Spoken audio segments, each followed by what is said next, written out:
শনিবার সকালে আওয়ামী লীগ সভাপতি শেখ হাসিনার সভাপতিত্বে গণভবনে অনুষ্ঠিত হয় আওয়ামী লীগের যৌথ সভা।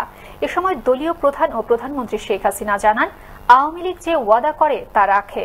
বলেন, আওয়ামী লীগ ক্ষমতায় থাকায় দেশ খাদ্যে স্বয়ংসম্পূর্ণ। সহকর্মী মোস্তফা কামাল তোহা জানাচ্ছেন বিস্তারিত। শনিবার সকালে গণভবনে অনুষ্ঠিত হয় আওয়ামী লীগের নবনির্বাচিত জাতীয় কমিটি, কেন্দ্রীয় কার্যনির্বাহী সংসদ ও উপদেষ্টা পরিষদের সভা। গণভবনে দুপুর 12টায় শুরু হওয়া এই সভায় সভাপতিত্ব করেন বঙ্গবন্ধু কন্যা ও আওয়ামী লীগ সভাপতি শেখ হাসিনা।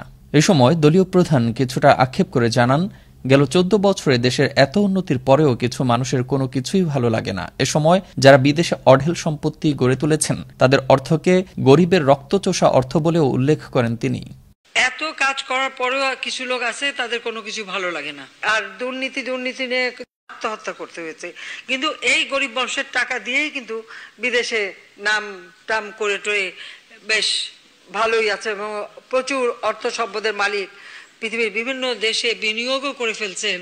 এই টাকাগুলি কোত্থেকে? এই গরিবের রক্তচোষা টাকা তো। এ সময় আওয়ামী লীগ সভাপতি ও প্রধানমন্ত্রী শেখ হাসিনা জানান, আমার বাড়ি আমার খামার প্রকল্প ছাড়াও সরকারের গৃহীত বিভিন্ন পদক্ষেপের ফলে দেশের মানুষের আর উচ্চ হারে ঋণ নিতে হবে না।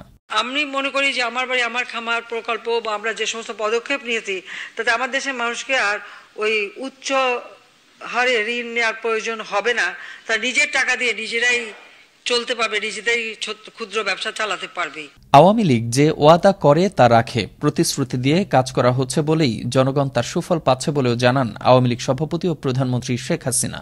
আমরা যে কথা দিয়েছি, যখনই নির্বাচনী ইস্তেহার, প্রতি বাজেটে আমরা নির্বাচনী ইস্তেহার সামনে রেখেই কিন্তু আমাদের পরিকল্পনা নেই। পঞ্চবার্ষিক পরিকল্পনা যখন করি সেখানেও আমাদের ঘোষণাপত্র এবং আমাদের নির্বাচনী ইস্তেহার সেটা আমরা মাথায় রেখে সামনে রেখেই কিন্তু আমরা করি। অর্থাৎ যে ওয়াদা জাতিকে দিই সেই ওয়াদাটা আমরা রক্ষা করি। আওয়ামী লীগ যেটা বলে মানুষের জন্য, যে ওয়াদা করে সেই ওয়াদাটা আওয়ামী লীগ রক্ষা করে, এটা হলো বাস্তবতা। এ সময় মুখে মুখে দুর্নীতির কথা না বলে তথ্য দেওয়ার আহ্বান জানিয়ে সরকার প্রধান বলেন, সুনির্দিষ্ট তথ্য পেলে ব্যবস্থা নেওয়া হবে।